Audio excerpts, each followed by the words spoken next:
God don't like ugly. Or does he? You know, you fall back into saying God don't like ugly. Yeah, or does he? I don't know, man. I'm trying to figure it out. Um, I thought I had it all figured out, and then it just got all messy. It got all messy. Because you say God don't like ugly, but I saw a facially challenged, let's just call it what it is. I saw a very ugly person with a bunch of kids. They had favor, shout out to them. They had game. It was something going on. Maybe they was fly in high school or something. That could have easily been it. Between high school and age of 40, a lot changes. So saw an ugly person with kids, and I was thinking about how true is God don't like ugly. But in all seriousness, I'm being serious. But aside from that, when you think about such a statement, it's not really about the physical attributes. It's about the way you treat people, the way you act. God don't like ugly. But you only say that when something bad happens to somebody you didn't like. You don't say that even about the way that you were celebrating revenge on the person who just had an ill stroke of luck. You're up here talking about how God don't like ugly, but then you're being ugly. And I don't know if that makes you feel like you are the gatekeeper of beautiful or wonderful or uprightness. I don't know if you think you're the spokesperson for God. I really don't know what that is, but I really want to get into this God don't like ugly thing because it's so easy to say. And it's just so many things are easy to do when it comes to slotting ourselves in the global community against or with others. And standing alone, that's cool, but very few people stand alone. Like people be trying to go inside just like everybody else. People be trying to get like a, little haircut, trim up, just like everybody else, a hat, something, And food, clothes, and shelter, those are necessities. But it's just certain ways that people dwell where it's not so individualistic. It's a way that we've seen as a social norm. So I just think about that. I think about more than anything else, I've been thinking about the way we think about God. Got a little exercise for you. When was the last time that you looked at somebody who you knew or didn't know, preferably did not know, and then you walked the story all the way out from where that person was when you last saw them or when you see them? It could be somebody on the bus. It could be somebody walking down the street. And then you really considered how they were doing. Like, it's really easy to look at somebody and be like, oh, them kids are bad. They running. They running. They bad. I know in DC we got a big problem at nighttime with kids running. I don't even know if they did anything, but they just be running. They bad. Okay, so we could put the bad judgment on them. But then do you ever look at somebody walking down the street, or when was the last time you looked at just a person and then you thought about how they might have got up and then how they might have had to like clean themselves or dress themselves or address themselves in the mirror in order to come outside with their head held up? Did you ever just walk it backwards? Like, dang, what does this person have to deal with before they even hit their front door to exit? Did this person have a front door? Are we just ready to call them bad? Some people are bad. I don't know. but we always act like we know. So, as the gatekeepers of all things beautiful, I'm Grindstone, and welcome to episode 59 of Sorry for My Language. Journal.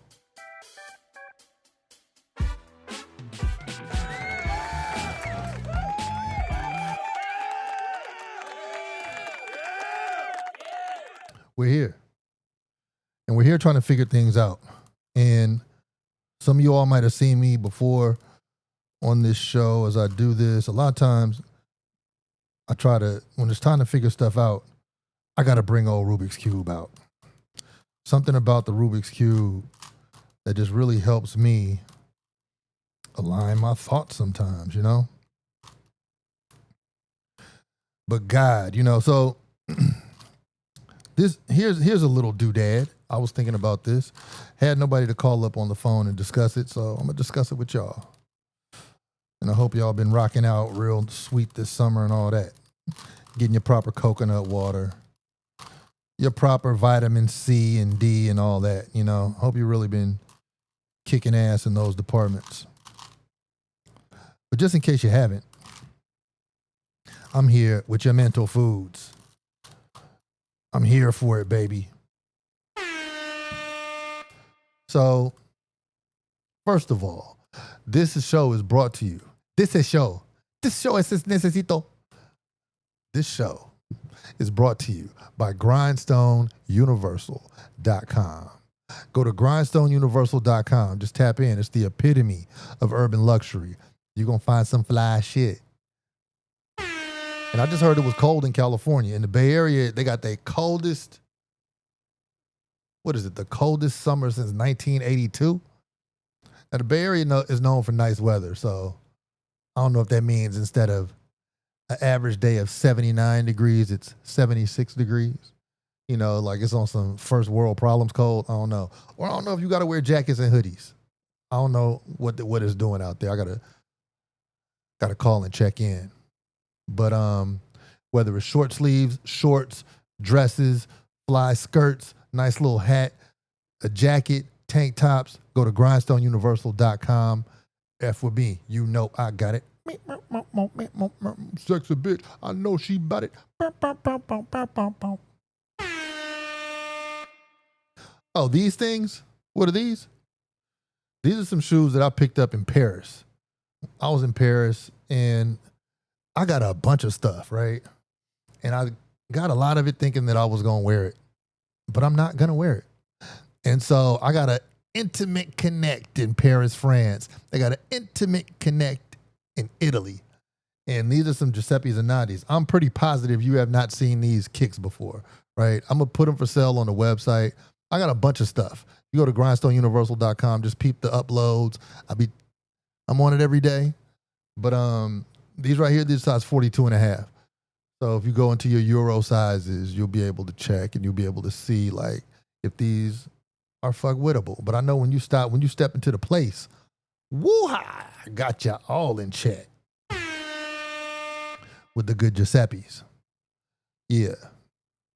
So back to let's figure this out, right? So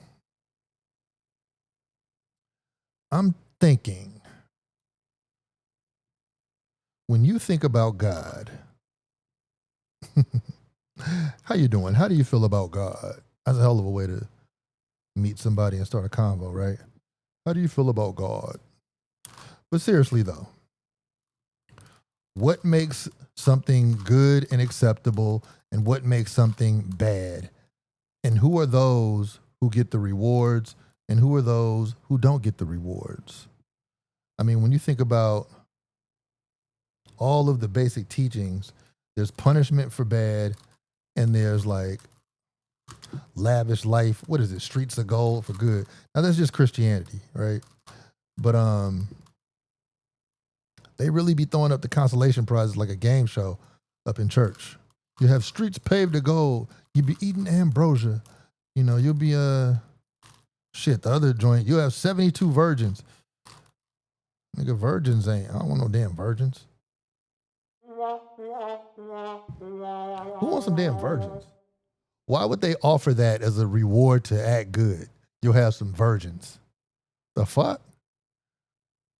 We don't want that. But that's religion.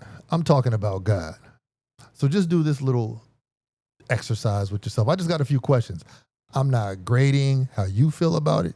I'm not saying somebody's right. I'm not saying somebody's wrong. I just want to know how each individual feels. So here's some basic questions. Number one, do you believe in God? Number two, are you a person who moves the goalpost? Like, do you move the goalpost for something to fit your narrative? Like, do you start off with one thing and then as the conversation goes or as things start to unfold, you'd be like, well, it works if it's like this. Or are you just willing to be like, yeah, my shit ain't consistent? So are you a goalpost mover? That's number two. Number three, do you feel that there's a life after this life? After this physical life that we're all experiencing, do you feel that you die and you experience life elsewhere in some form of conscious manner? Even if it's back here, do you think there's a life after this? The next question,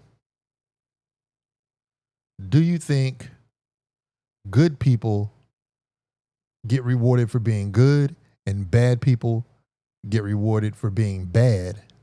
Or do you think that actions get a consequence or reward, however you want to say it, cause and effect for every action, and that there's no such thing as good and bad? What do you think?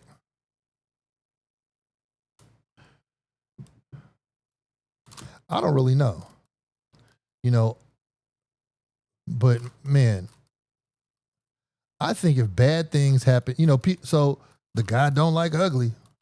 That only comes out when something bad happens to somebody bad.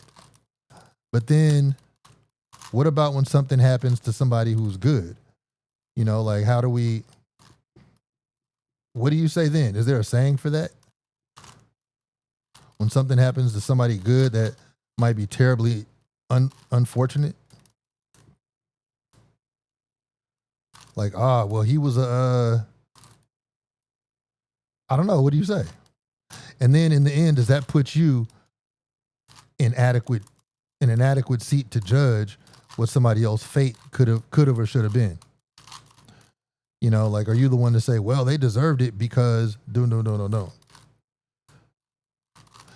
Now, I know that we all want to say that we're good people. Everybody wants to say they're good. Damn near everybody, for whatever reason. And I think it's because good gets you like a certain amount of gifts. But what if good doesn't get you any more gifts or any fewer gifts than the bad person? What if the bad person thinks they're the good person? Are you the bad person to everybody else, but you're really the good person? Are you the good person that everybody else thinks, but you're really using that as a shield so you could really be the bad person and get down? I mean, it's a lot to behold when you start thinking about, am I good or bad? Because then you're kind of writing your own damn ticket to whatever you sized yourself up to think was the destiny of the bad. And personally, you're not going to receive any judgment from me. Now, all the little things that you do, I'm going to look at you crooked if you get the fucking around. But like, honestly, I feel like, man, rest in peace to Malcolm Jamal Warner. I feel like Malcolm Jamal Warner, even though I don't know him, never met him, I think he was generally, and probably even more than generally, probably specifically a a good spirit. Like he didn't have any. I never met him before, but he didn't have no bullshit coming through the screen. He didn't have anything. It was nothing bad on his bill of deeds that I saw. And sometimes you can see it through the TV, right? For instance, the sitting president right now. If I'm just check the box good or bad, I would check bad. You a bad person, right? But I never met him either. So like what comes through the screen, that's the only relationship I have. So why would Malcolm Jamal Warner die, unfortunately and probably torturously, in a drowning accident, and then the sitting president get to just overhaul every damn body's life he could touch to fit his inglorious bullshit? What? Where's God? Where's your opinion of God? How do you feel good and bad act in this situation? Like where's good and where's bad now? Um, it get a little tricky and sticky, don't it? A lion will go out somewhere today, probably right in this minute, and find a gazelle and their family right now. And the gazelle and the family, they just trying to like get, they're just trying to get like a little, they just trying to get a little, I don't know, a little water at the watering hole. They trying to chill out. And the lion is going to snatch up one of them joints by its little goat throat and ragdoll it, and that'll be dinner for the lion family. Is that bad lion did something to good gazelle? Or is that bad gazelle had it coming? Now, a lot of people, for whatever reason, we separate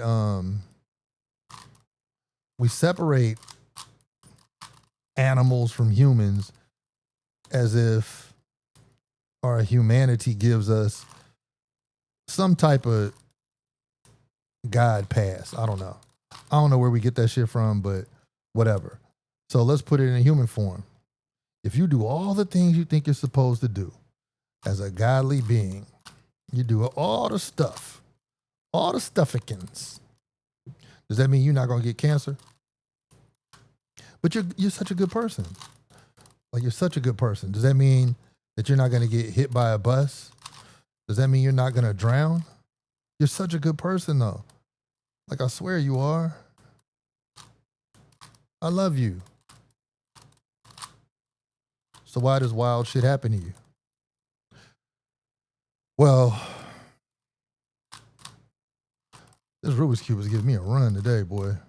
Shit. Well, the way I see it, I think God is a synonym for the word everything. So literally, the way I'm using language, God is everything. And everything is God. So the things that one would say are ugly or pretty or beautiful or bad or good, they've all been created from the same manufacturer.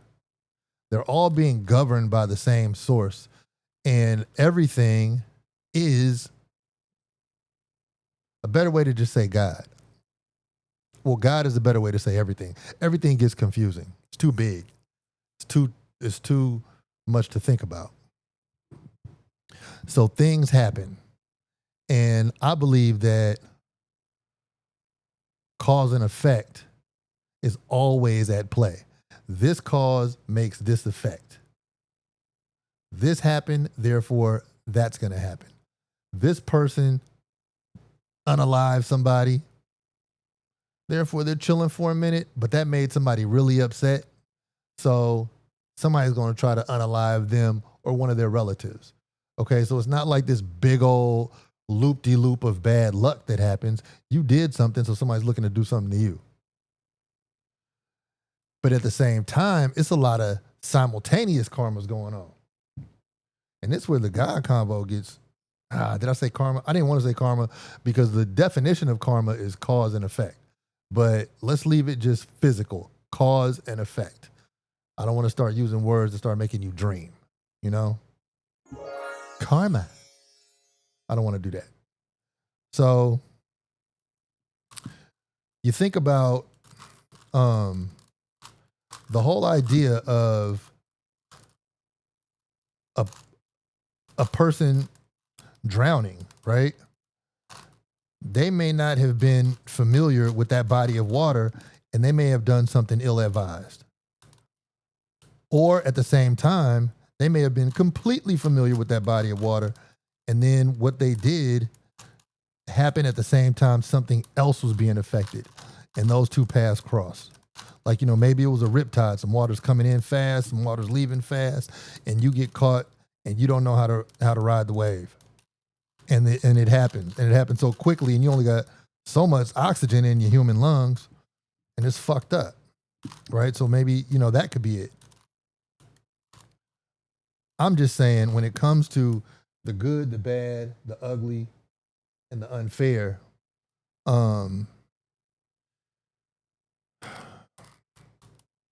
we leave the scariest part out too often. And the scariest part for a lot of you who are not, a lot of you people who don't move the goalpost, the scariest part is you don't fucking know. The scariest part is for a lot of you, all that good shit you've been doing, it don't count. What was that song they used to have? It doesn't matter. But that's not why you should or shouldn't be being cool and nice and shit, right? You should be doing things because you feel that that's the way things should go. That's how you fucking feel. And it would be dope if you could do it in a way where you say, this is the thing that has to happen that would most benefit this situation. When you're just thinking me, you're probably not thinking about the cause and effect. Outside, like beyond your immediate gathering of things, you're probably not thinking about how that affected anything else involved. And so therefore that cause and effect might fuck you over, right? But in the me, you might say, I've been given this ability to shine by God. I've been doing, so you think you're a good person, but you're really a fucked up person to most, if not all of the people around you. So this to all the goalpost movers or the ones who don't move the goal, all you firm people, right? How do you figure out where your good and bad deposits and withdrawals of life, how do you figure out where they leave you standing? How do you count your score? If you act shitty to other people, why do you even say you believe in God? And I'm not saying you shouldn't, but I'm just saying, what is your belief? That's what I want to know. What is the belief? Well, you got to treat people good. Did the lion treat his family good when he killed the gazelle?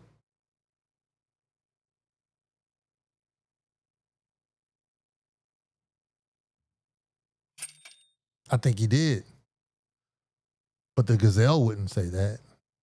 So as we have all these several different interactions, where does your decency come through that makes you feel like I put a down payment on heaven?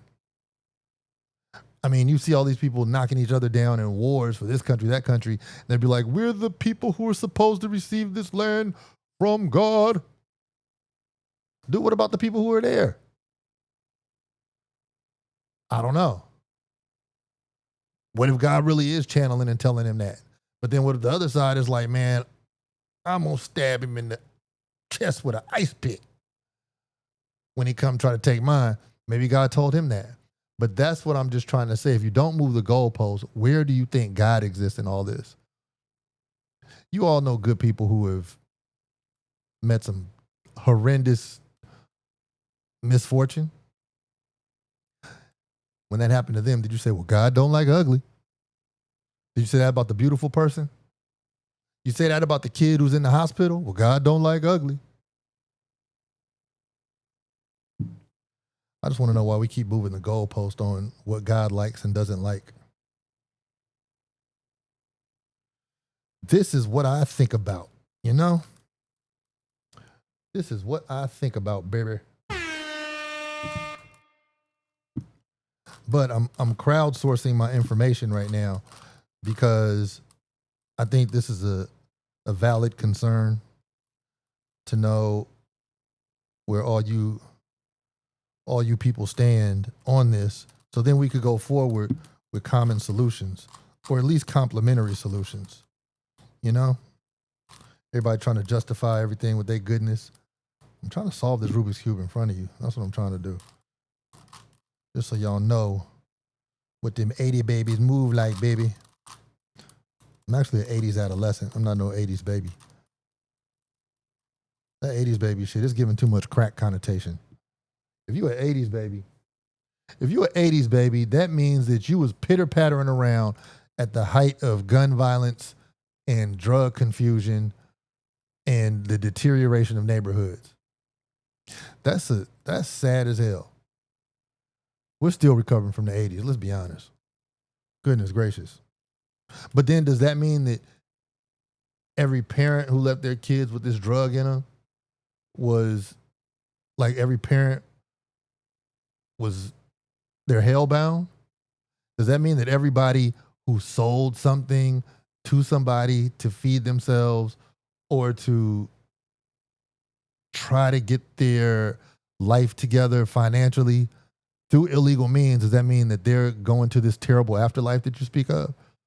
Or does that mean that you're going to this terrible afterlife that you speak of because you're judging? You know? I want the answers. And then you can still totally clean everything up because you have this moment to make impact. And by the way, I thought it was going to be July, but my goodness, I got a heat bomb dropping. Next month is going to be August. I got an album coming out, and I'm not going to front, man. I'm impressed. And it's dope to be impressed by your own shit, but it's called Does the Past Still Exist? Ponder that. Does the past still exist? Does the past still exist, or is it something that happened and we just got to chuck roast that thing away? Like, bye-bye past. You happened. I've graduated from everything that you were. And even if I haven't graduated from everything that you were, you're past, like 12th grade. I graduated from high school. Does high school still exist? Does my high school senior year still exist? Oh, it gets a little tricky. So then who's really keeping the score? I know in Egyptian mythology, you have the ibis. I think the ibis's name is Thoth. The recorder of all deeds of your life. And then when you get to the end, they weigh your heart against a feather and see which is heavier, a feather or your heart. And if your heart is heavier, then you go into the pit, baby.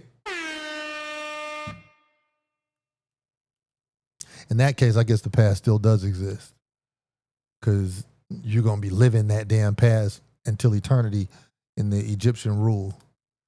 At least in the Egyptian, I don't even know what to call it, the lore. There's a better word for it, but I fuck these English words up sometimes. But yeah, so does the past still exist, man? Does God like ugly? Does God dislike ugly? I saw this interview with Hunter Biden the other day. Some of y'all probably saw this joint, Joe Biden's son. Joe Biden's son is a crackhead. Once a crackhead, always a crackhead. But whatever. So he's a crackhead, recovering drug addict. I don't even know if he's recovering. I just don't think he was high in that interview. But he was talking about the difference between crack and powder cocaine. And to be honest, I saw the show Narcos, but I never really gave any thought to how you get powder from that plant.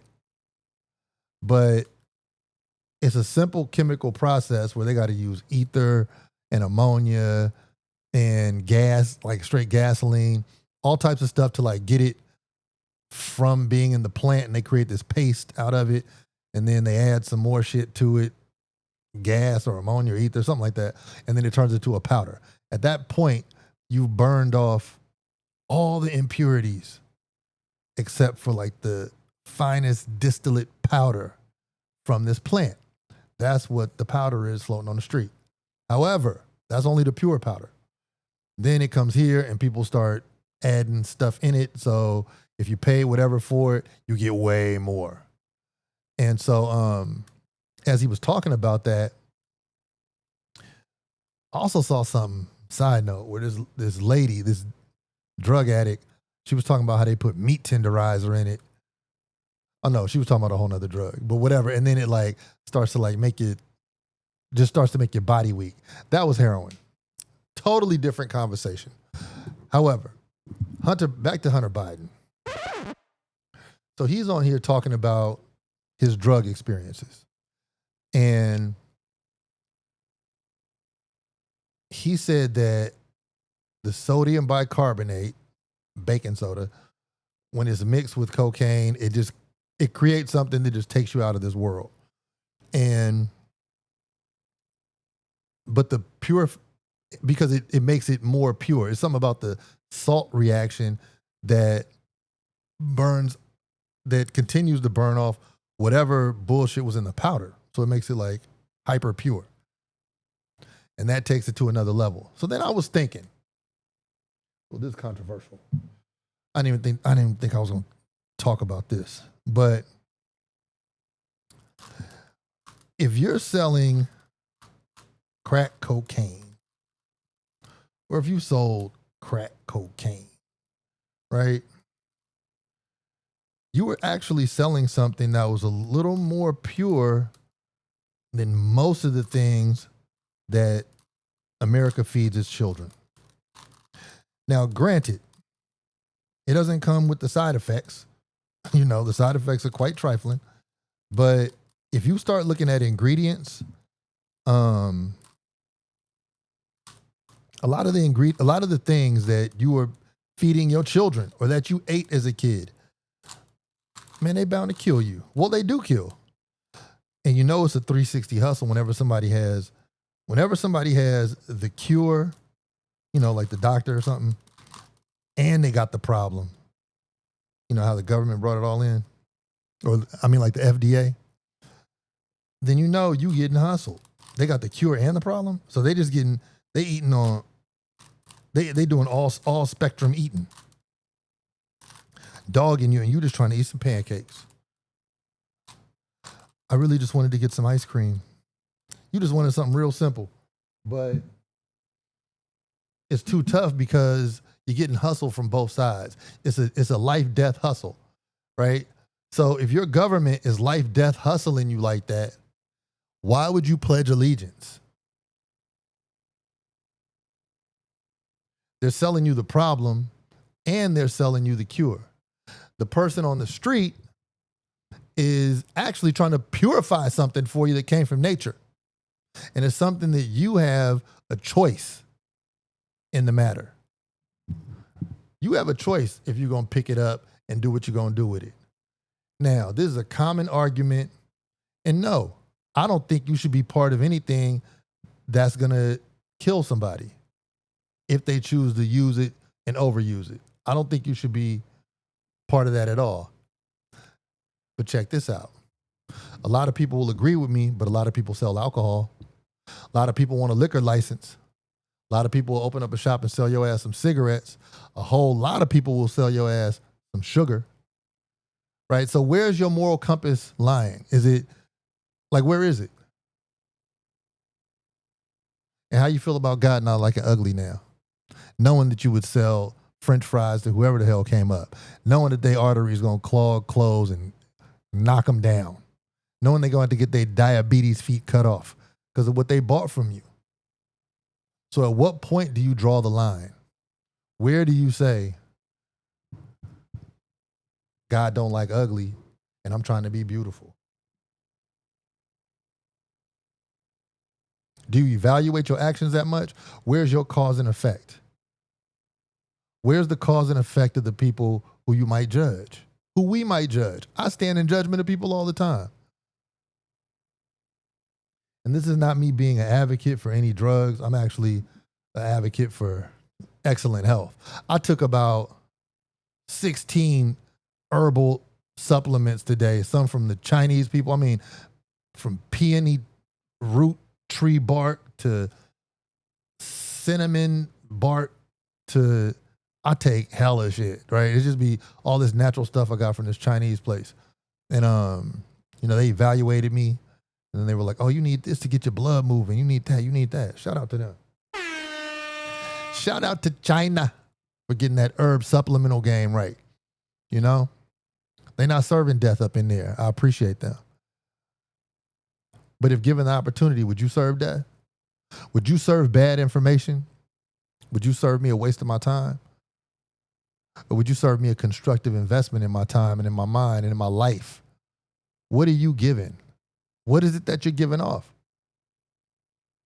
Whatever, bless you, whatever it is. But where's your God in all this? Is it only in God we trust? Or do you actually have a moral compass? Or are you the one moving the goalpost? Shout out to all my goalpost movers. Lying like a nigga on a rug. Talking about, I'm this, I'm that. Y'all know y'all lying to everybody. I don't even know if you're lying to everybody or if you're just lying to yourself in front of everybody. But y'all know what it is. But anyway, let me see. I'm gonna get this orange and then we're gonna see where that leaves me. But yeah, man, it's really a tough struggle trying to figure when getting so much messaging all the time about so many things. It's really difficult to see what's what. And I had a beautiful message from a homeboy today. He was trying to start his business, or well, no, he has started his business. He wasn't trying to start, but I was telling him, around the city, business is slow right now. And he was like, "Yeah, but everything takes time." And to be honest, I'm a more seasoned business person than he is. But him giving me that little slice of the game, that little reminder, that was thorough. That was really healthy because things take time. And as long as you're consistent, your cause and effect will be something that you'll be able to see. And if you're inconsistent, then don't expect cause and effect to bring you anything that you didn't sacrifice for. So in Buddhist training, now that I'm an orange, where am I? In Buddhist training, cause and effect is the law. That's the law. So what you do, you make causes per the effects that you want. You work within the law of, I'm not even sure, I don't want to misquote anything and have the good Buddhist people out of context, but the law of, I always hate letting blue, wait, hold up, I always hate letting blue be the one because I'll be like, that's the police. See how conditioned I am? My conditioning has conditioning. My conditioning is conditioned, my brother. But yeah, man. Cause and effect. You have the ability to make a cause. Whatever you lived in the past, you don't have to live that anymore. You don't have to be subject to any type of bullshit. Whatever your thing is, shake your thing. Do your thing and be patient with your process. As long as you mapped it out, you can grow it. If you could see it, you could touch it. If you could see it in your mind's eye. And that's something to really remember because we oftentimes forget how powerful vision is. And a lot of where a lot of us are in this moment is because we thought this up. Not a lot of it. I mean, not all of it, because, we always work in a 360 deal with the rest of the world. They get a little bit of what we got going on, and they get a little bit of what we got going on. It's a constant exchange. So sometimes waves are going to blend, sometimes they're going to crash. And in this up and down, side to side world, we have to have our moral compass where we can measure our progress. We can't just stay in a place of always moving around and not knowing where we started and where we're going to end. But with that being said, I just want y'all to let me know if what you're doing is beautiful to God, or if you're one of the people who's ugly to God. Because God don't like ugly, right? Or have you had this conversation with yourself at all?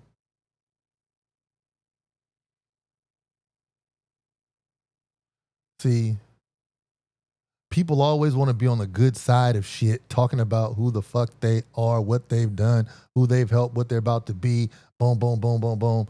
That's beautiful. But then just have a private conversation with yourself, or maybe with some people that you love, about, are you moving the goalpost? Is that bad lion good gazelle? Then why'd the gazelle get punished when the lion ate him? What if all the good that you've done serves no purpose other than what it did in that moment for that person, and what that person took with them to do for someone else or do for themselves? What if it don't come back to you? Then I recommend that your good deeds are done because you do them out of love, because you do them out of fulfillment, not because you expected some get back. But who am I? I'm Grindstone, talking big old junk. I'm sorry for my language. Make sure you use grindstoneuniversal.com so your cause and effect to have you fresh. And with that, I wish you well.